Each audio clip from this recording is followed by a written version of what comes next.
A lot of people think that having churches, you go into a building, but church, you can have church anywhere. I have been to the bus stop and got to talking with people, and we get on the bus, get to talking about the Lord and stuff, and then the Holy Spirit came in one time and changed somebody's countenance. It's just amazing, and this has happened to me. I can't remember how many times, but it was church.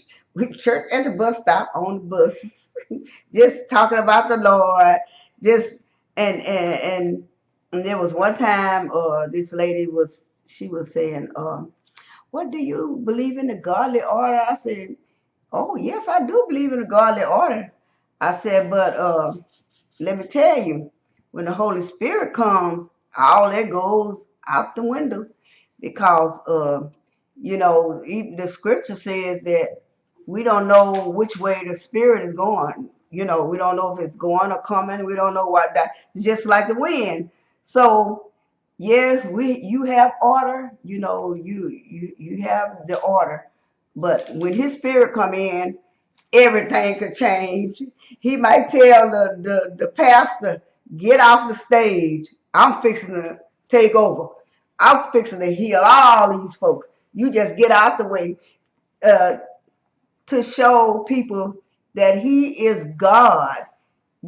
Some people look up to their pastors, like whatever the pastor say, you obey the pastor, but that's not what the scripture says. Apostle Paul said, follow me as I follow Christ.